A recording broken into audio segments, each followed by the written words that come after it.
तो hello 10 standard के student, जैसे कि आप जानते हो कि आप लोगों का जो बोर्ड एग्जाम का टाइम टेबल है उसको रिलीज कर दिया है ऑफिशियल तौर पे। तो जस्ट एक दिन पहले ही मैंने एक वीडियो आपके लिए बनाया था जिसमें मैंने आपको प्रॉपर टाइम टेबल एक्सप्लेन किया हुआ है कि कौन से तारीख से शुरू हो रहा है, कब कौन सा सब्जेक्ट कितने तारीख को होने वाला है, और उसके अंदर बहुत सारी बातें भी की थी। ठीक है, तो वो वीडियो नहीं देखा तो प्लीज देख लेना। तो उस वीडियो में मैंने पूछा था कि क्या आप लोग को एक डिटेल टाइम टेबल का जो शेड्यूल है उसका एक एनालिसिस चाहिए, एक स्ट्रैटेजी चाहिए। तो बहुत सारे बच्चों ने बोला कि सर हमें एक डिटेल वीडियो की जरूरत है। तो फाइनली वो वीडियो में लेकर आ गया हूं जस्ट उसके एक दिन बाद ही कि आप लोगों को ये वीडियो के अंदर क्या मिलने वाला है कि हम पूरा टाइम टेबल को देखेंगे, समझेंगे, उसके गैप्स को देखेंगे और कैसे आप लोग एक प्लान कर सकते हो, एक स्ट्रैटेजी बिल्डअप कर सकते हो जो भी दिन हमारे पास बचे हुए हैं उसके अकॉर्डिंग। तो इस वीडियो को आप लोग को जरूर से एंड तक देख लेना है, बहुत ज्यादा इंपॉर्टेंट वीडियो होने वाला है ये, और अपने सभी दोस्तों के साथ भी इस वीडियो को शेयर कर देना है। अगर आप इस वीडियो को फास्ट देखना चाहते हो तो 1.5 की स्पीड जरूर से लगा ले ताकि कम समय में इस वीडियो को फटाफट देख के खत्म कर सके। तो चलिए इस वीडियो की शुरुआत करते हैं। नमस्कार दोस्तों, मैं हूं राहुल जयसवाल एंड स्वागत करता हूं आप सभी का एक बार फिर हमारे यूट्यूब चैनल JR ट्यूटोरियल्स में। तो चलिए शुरू करते हैं। तो सबसे पहले जैसे कि आप लोगों को पता चल ही गया होगा, एक बार फिर से मैं बता देता हूं कि हमारा जो 10वीं बोर्ड का जो एग्जाम 2026 में जो होने वाला है इंग्लिश मीडियम के लिए, याद रखो इंग्लिश मीडियम के लिए 23 फरवरी 2026 से बोर्ड एग्जाम शुरू हो रहा है। यानी पहला पेपर इंग्लिश मीडियम वाले बच्चों का 23 फरवरी से शुरू हो रहा है। For detail time table already पिछला वीडियो देख लेना जिसमें मैंने आपको पूरा टाइम टेबल एक्सप्लेन किया हुआ है, वो देख लेना। और जो हमारे सेमी वाले या फिर हिंदी मराठी मीडियम वाले जो बच्चे हैं उनका एग्जाम 20 फरवरी से ही शुरू हो जाएगा। यानी फर्स्ट लैंग्वेज जिसका हिंदी रहेगा वो हिंदी का पेपर देगा, जो जिसका मराठी फर्स्ट लैंग्वेज है वो मराठी का पेपर देगा। 20 तारीख को ही हो जाएगा। तो ये बात ऑलरेडी मैंने पिछले वीडियो में भी कही थी, कोई बात नहीं। अब मेन मुद्दे पे आ जाते हैं। ठीक है, मुद्दा ये है कि सबसे इंपॉर्टेंटली कि हमें उस टाइम टेबल को पहले समझना पड़ेगा। तो मैं वापस से आपको टाइम टेबल पे लेके चल रहा हूं और साथ ही में उसको एनालाइज करेंगे और उसके गैप्स को समझते हैं। लेकिन उसके पहले अगर आप चाहते हो कि आप हमसे प्रीमियम बैच में पढ़ो, क्योंकि एक बैच है हमारा 10वीं का विश्वास बैच, उसमें हमने सारे चैप्टर्स को बहुत ही बेहतरीन तरीके से पढ़ा रखा है। उसके सारे recorded lectures plus weekly live revisions वगैरह होते रहते हैं, प्लस हर चैप्टर के नोट्स, हैंड रिटन नोट्स, और आपको प्रैक्टिस सैंपल टेस्ट पेपर्स भी मिलते रहते हैं। और एग्जाम जब नजदीक आएगा उस टाइम पे आपको मोस्ट इंपॉर्टेंट क्वेश्चंस के पीडीएफ भी अपलोड हो जाएंगे। तो विश्वास बैच है हमारे ऐप के अंदर, एक पेड बैच है, बहुत ही अफोर्डेबल प्राइस रखा है उसका। आप एक बार चेक कर लेना, अगर आपको अच्छा लगे तो प्लीज एक बार एनरोल जरूर कर लेना, परचेज जरूर कर लेना। ठीक है, बाकी टेलीग्राम ग्रुप पे जुड़ जाना और इंस्टाग्राम पे अगर मुझसे फॉलो करना चाहते हो तो आप फॉलो कर सकते हो, link is given in the description box. ठीक है, चलिए शुरू करते हैं। तो सबसे पहले हम लोग स्ट्रैटेजी पॉइंट ऑफ व्यू समझे तो अगर हम मोटा मोटा काउंट करेंगे तो हमारे पास दिन कितने बचे हैं। तो देखो ये हमारा एक हमने कैलेंडर बना रखा है यहाँ पे कि नवंबर जो है अभी शुरुआत हुआ है, जस्ट आज वीडियो जो अपलोड हो रहा होगा जस्ट 1 या 2 तारीख को ही हो रहा होगा। मतलब हमारे पास नवंबर में 30 दिन है, दिसंबर में 31 होता है, जनवरी में 31 होता है और 20 से आपका एग्जाम शुरू हो रहा है। लेकिन मैं फिर भी 20 पकड़ के चल रहा हूं कि हमारे पास फरवरी में 20 दिन है। तो अगर इसको हम काउंट करेंगे तो हमारे पास 110 दिन होते हैं। मतलब कितने दिन बचे हमारे पास, 110 दिन बच गए हैं। और अभी से ही आपको अपने दिमाग को प्लान करके ट्रेन कर देना है कि भाई 110 दिन बचे हैं, इसी में मुझे पढ़ना है, याद करना है, प्रैक्टिस करना है और सारी चीजों को डिलीवर भी करना है। और एट द सेम टाइम आप लोग को रिवीजन भी करना है और आपके जो प्रीलिम्स एग्जाम, जो ओरल प्रैक्टिकल वाइवा एग्जाम्स वगैरह होंगे वो इन्हीं 110 दिन के बीच में ही होंगे। तो आपको फुल फ्लेज तैयारी कर लेनी है और साथ में टारगेट बनाना है। तो फटाफट से चलो सभी लोग कमेंट करके मुझे बता देंगे कि 10वीं बोर्ड में कितने परसेंट का आप लोग ने टारगेट बनाया है। क्या 90% है? मैं भी तो देखो कितने परसेंट बच्चे लोग ने 90% का सपना देखा है।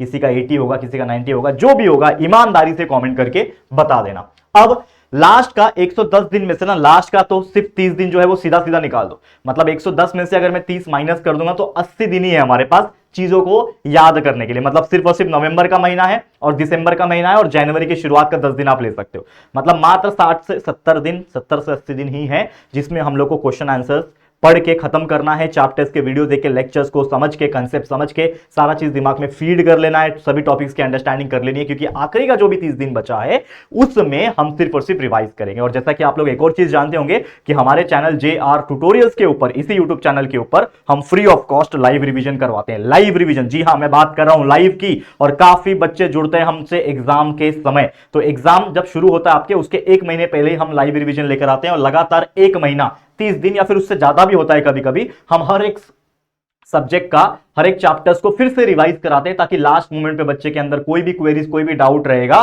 तो वो फास्ट फॉरवर्ड तरीके से, वन शॉट तरीके से आपको समझ में आएगा। तो ये सारे सब्जेक्ट्स का हम लाइव रिवीजन कराते हैं। इस साल भी उड़ान बैच आएगा और चौथा साल है, इसके लिए उड़ान बैच 4.2 आएगा, most famous batch of our channel. तो जरूर से आ जाना जनवरी के समय में लाइव में। लेकिन उसके पहले आप कोशिश करो कि हमारे चैनल पे जो भी चैप्टर्स, हमने सभी चैप्टर्स को पहली बात तो पढ़ा रखा है, तो उन वीडियोस को जरूर से 1.5 की स्पीड पे देखो, लेकिन देखो जरूर, इससे आपकी हर चैप्टर्स की अंडरस्टैंडिंग हो जाएगी। मैं अगेन आपसे रिक्वेस्ट करता हूं कि हमारे चैनल पे science 1, science 2, maths 1, maths 2, history, geography, political science, सभी के बेस्ट क्वालिटी वीडियोस और इतना डिटेल एक्सप्लेनेशन जो कि मैंने खुद ने पढ़ाया हुआ है आपके लिए अवेलेबल है। सारे वीडियोस को देख डालो और सभी चैप्टर्स के कंसेप्ट खत्म करो। मतलब पहला टारगेट होना चाहिए कि भाई दिसंबर खत्म होते होते आपका सिलेबस कंप्लीट हो जाना चाहिए, पढ़ के और वीडियोस देख के समझ के हो जाना चाहिए, उसके बाद रिवीजन वगैरह करना है, ठीक है। तो चलो, अगर सबसे इंपॉर्टेंटली अगर हम देखें तो अभी हम लोग क्या नोटिस करेंगे कि हमारे पास कितना गैप है। देखो स्ट्रैटेजी पॉइंट ऑफ व्यू अगर मैं बात करूं, पहला सपना मेरे लिए क्या है, पहला ड्रीम में पहला गोल मेरे लिए क्या है कि सिलेबस कंप्लीट करो, पढ़ के और समझ के कंप्लीट करो,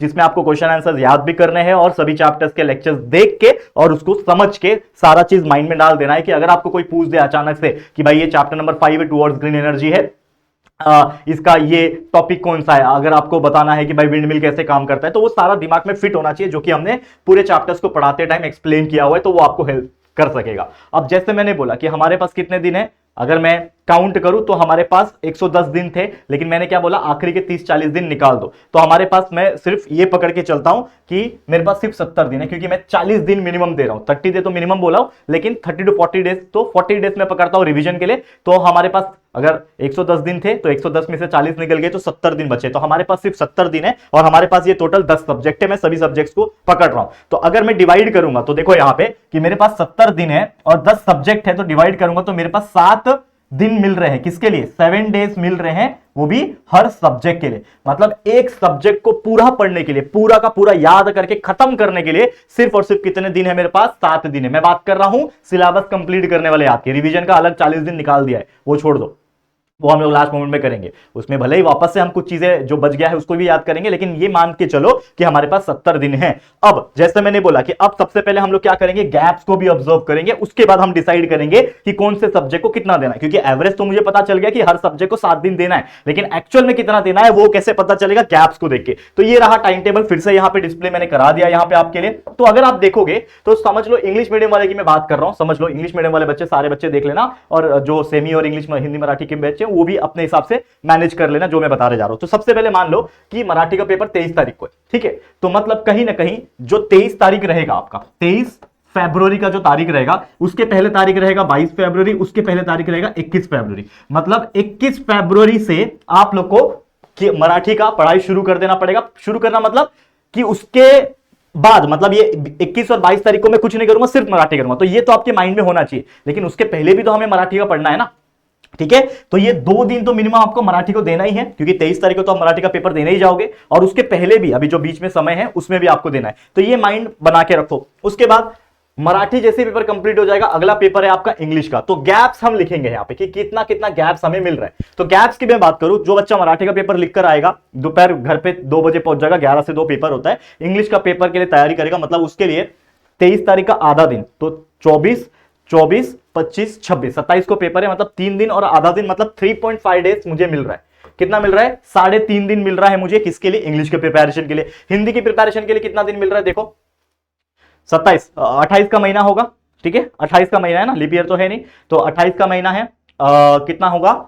28, 1, 2, 3, मतलब यहां पे टोटल 4 और उसका आधा दिन, मतलब 4.5 दिन मिल रहा है हिंदी के लिए। मतलब अच्छा खासा टाइम मुझे हिंदी के लिए मिल रहा है। तो मैं हिंदी के लिए स्टार्टिंग में कम भी पढ़ूंगा तो भी मेरा काम चल जाएगा, क्योंकि वो जो एग्जाम आएगा उसमें 4.5 दिन में ही अगर मैं सिर्फ शुरू भी करता हूं ना, किसी ने कुछ पढ़ा भी नहीं होगा, तो भी वो बच्चा हिंदी में अच्छे मार्क्स स्कोर कर लेगा। इसके अलावा हिंदी के बाद आता है आपका मेन पेपर शुरू हो रहा है, अलजेब्रा मैथ्स 1 का पेपर। 4, 5, 6, मतलब सिर्फ 1.5, 1.5 दिन का छुट्टी है। 4 तारीख को पेपर लिख कर आओगे, आधा दिन मिलेगा, और उसके बाद 1 दिन मिलेगा, फिर 6 तारीख को तो आपको सुबह पेपर लिखने जाना है। मतलब सिर्फ 1.5 दिन है। बड़ी नाइंसाफी की है मैथ्स 1 के लिए, लेकिन जैसा कि आप जानते हैं मैथ्स 1 इतना स्ट्रॉन्ग है आप लोग का, तो टेंशन ही नहीं है। हमारे चैनल पे इतना कुछ कंटेंट है, सिर्फ उतना भी देख के जाओगे ना, सारा कुछ हो जाएगा। और उड़ान बैच जब कराऊंगा ना, उसमें जो क्वेश्चंस कराऊंगा वही सब तो आते ही है यार। देखो 70 to 80% क्वेश्चन सारे वही रहते हैं जो हम कराते हैं, ठीक है ना। और भी हमारे जो वीडियोस थे पिछले साल के, वो सब देख लो, खत्म करो देख के।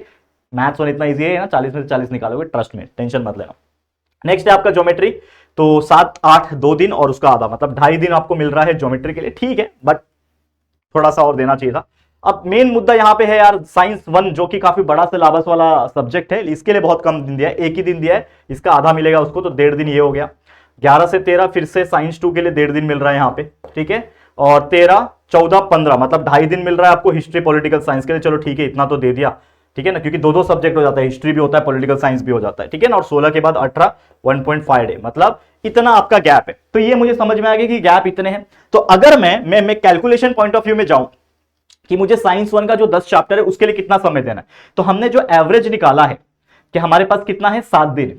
हमारे पास कितना है, हर सब्जेक्ट के लिए 7 दिन है, ठीक है, जो हमने निकाला था। देखो हमने निकाला ना कि हर सब्जेक्ट को मुझे पढ़ने के लिए कितने दिन है बच्चा, 7 दिन है। तो 7 दिन में कैसे डिवाइड करूं अपने आप को, ठीक है। तो देखो यहाँ पे, तो साइंस 1 10 चैप्टर पढ़ने के लिए तो मुझे लगता है कि आज से भी मैं अगर चालू करूं, जब आप वीडियो देख रहे हो, आज से भी मैं अगर चालू करूं तो एटलीस्ट एक दिन तो मुझे चाहिए यार एक चैप्टर के लिए। भले मैंने थोड़ा बहुत पहले से पढ़ रखा है, लेकिन एक के लिए तो एक चैप्टर चाहिए। तो मैं क्या करूंगा, ये साइंस 1 के लिए जो है ना, मिनिमम बोल रहा हूं, कम से कम 10 दिन तो दूंगा यहाँ पे मैं।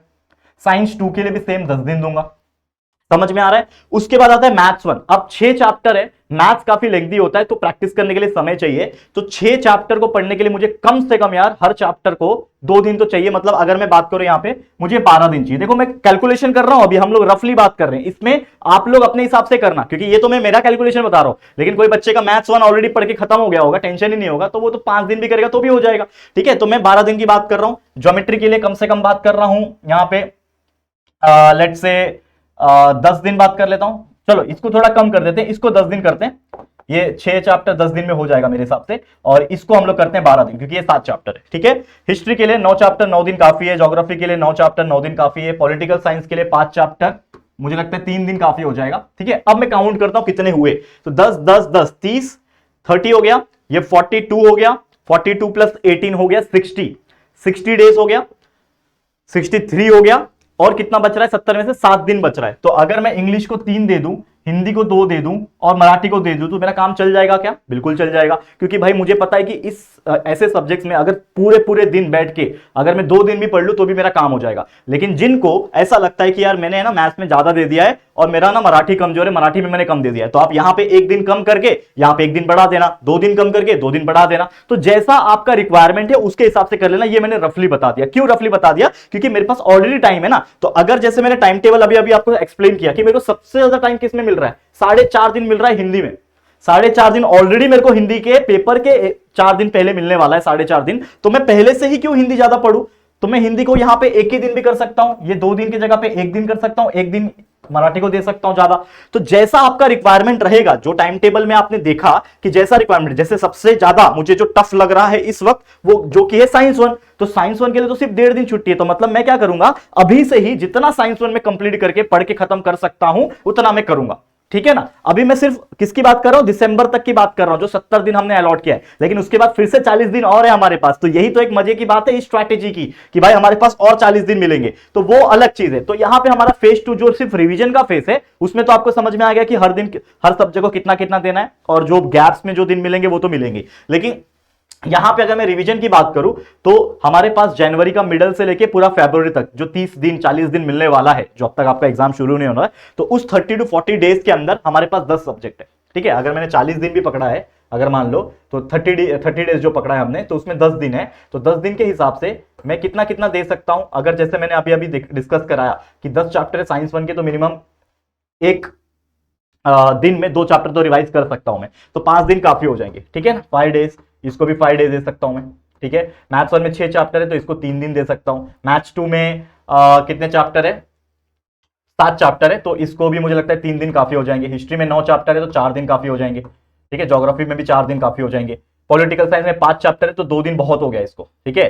अब कितना हो गया, 5 5 10 10 और 6 16 20, ये हो गया 26। फिर भी 4 दिन बच रहे हैं। इंग्लिश को 2 दिन दे दो, हिंदी और मराठी को 1 दिन दे दो, ठीक है ना। तो ये रिवीजन करने के लिए भी हमें टाइम मिल गया, और फिर शुरू होता है हमारा एग्जाम। और एग्जाम जब शुरू होगा उसके बीच बीच में भी हमें गैप मिलेंगे। मतलब सबसे पहले क्या किया हमने, सबसे पहले हमने एक ऐसा शेड्यूल बनाया जिसमें हम लोग को यह पता चला कि हमें क्या करना है इस 70 से 80 दिन में। जो 70 से 80 दिन था, इसमें हर दिन हम लोग को इतने इतने दिन हमें इस सब्जेक्ट को पढ़ के खत्म करना है, जैसा मेरा रिक्वायरमेंट है वैसा मैं करूंगा। तो पहले मैंने लगभग पूरा नवंबर, पूरा दिसंबर और जनवरी का शुरुआत का 10-15 दिन मैंने फुल फ्लेज याद किया और मेन फोकस क्या किया, सिलेबस कंप्लीट करके खत्म करना है, सभी चैप्टर्स को समझना है, जो कि आप वीडियोस देख के समझ के पूरा चीज दिमाग में डाल के कंसेप्ट क्लियर कर सकते हो। ठीक है, उसके बाद आ जाएगा जनवरी का मिडल। तो जनवरी का मिडल जैसे आएगा वहां से आपका पहला रिवीजन का फेज शुरू होगा, जिसमें हर सब्जेक्ट को लगभग 5 दिन 4 दिन जैसा आपका रिक्वायरमेंट है, जैसा मैंने यहां पे बताया, आप लोग अपने हिसाब से बना के उसको आप रिवाइज कर सकते हो। जैसे रिवाइज करके हो जाएगा फिर उसको भी करना है रिवीजन ऑफ रिवीजन। तो फिर समय जो बचेगा उसमें आपको रिवीजन का भी दूसरी बार रिवीजन कर लेना है, ताकि जो भी डाउट्स या फिर जो कुछ क्वेरीज रह गई थी वो भी क्लियर हो जाए। और फिर आपका शुरू होता है आपका एग्जाम, और एग्जाम शुरू जब होगा तो हर पेपर के दिन में इतने इतने जो गैप्स होंगे उसमें भी आपको रिवाइज करने का और कुछ नया पढ़ने का भी मौका मिलेगा, उसमें भी आप तैयारी कर सकते हो। तो इस तरीके से आप लोग का पूरा जो 10वीं का बोर्ड का जो फेज है वो खत्म हो जाएगा आने वाले 3 से 4 महीने के अंदर। और अगर आप इस प्लानिंग को फॉलो कर लोगे, इस टाइम टेबल का जो एनालिसिस मैंने बताया इसको आप समझ के यूटिलाइज कर लोगे, ट्रस्ट मी, जो सपना आपने देखा है ना, कितने का देखा है बताऊं, मैं आपको बताता हूं, आपने देखा है लगभग 80 to 90% लाने का सपना। हर अच्छा बच्चा ये सपना जरूर देखता है, तो ये सपना बिल्कुल साकार हो पाएगा। मैं ट्रस्ट के साथ, गारंटी के साथ बोलता हूं कि भाई कुछ बच्चे तो ऐसे हैं ना जिन्होंने ट्यूशन तक नहीं लगाया, ठीक है ना, ऑनलाइन भी कई क्लासेस नहीं जाते हैं, सिर्फ और सिर्फ हमारे चैनल से आके, यूट्यूब चैनल से देख के पढ़ते हैं, और भी बहुत ज्यादा लोग फॉलो करते हैं, बहुत अच्छा स्कोर करते हैं, बोलते हैं कि सर सिर्फ आपके चैनल से पढ़ाई करके भी इतने अच्छे हमने मार्क्स स्कोर किए। एंड ट्रस्ट मी यार, पूरे हम महाराष्ट्र के सभी टीचर्स लोग इतना बेहतरीन काम कर रहे हैं ना कि अगर कोई बच्चा सिर्फ यूट्यूब चैनल से भी आके पढ़ाई करता है ना, तो यार ट्रस्ट मी बहुत अच्छे से अच्छा मार्क्स स्कोर कर सकता है। तो ये चीज आपको माइंड में रखना है। बस आओ, हमारे चैनल के ऊपर सारे कुछ अवेलेबल है कंटेंट, बस मन लगा के पढ़ो, keep watching and keep sharing. ठीक है, समझ में आ गया? तो ऑल द वेरी बेस्ट बोलना चाहूंगा, आज से तैयारी शुरू कर देना। नवंबर आ चुका है, दिसंबर, जनवरी, फरवरी खत्म, बोर्ड एग्जाम हो जाएगा आपका फिनिश। मार्च 18 तारीख के बाद मजे हैं, 2 महीना ऐश करना है और कोई दिक्कत नहीं है। समझ में आ गया? चलो फिलहाल आज के लिए इतना ही। Thank you so much for watching this video. Video पसंद आया, अच्छा लगा हमारा एनालिसिस, तो प्लीज दिल से वीडियो को लाइक करना है, शेयर करना अपने सभी दोस्तों के साथ, और अगर पहली बार आया हो चैनल पे, अभी तक चैनल को सब्सक्राइब नहीं किया है, तो प्लीज हमारे चैनल को सब्सक्राइब करके बेल आइकन को प्रेस कर देना। ठीक है दोस्तों, चलो फिर जल्दी मिलेंगे एक और न्यू वीडियो में, तब तक के लिए thank you and good bye.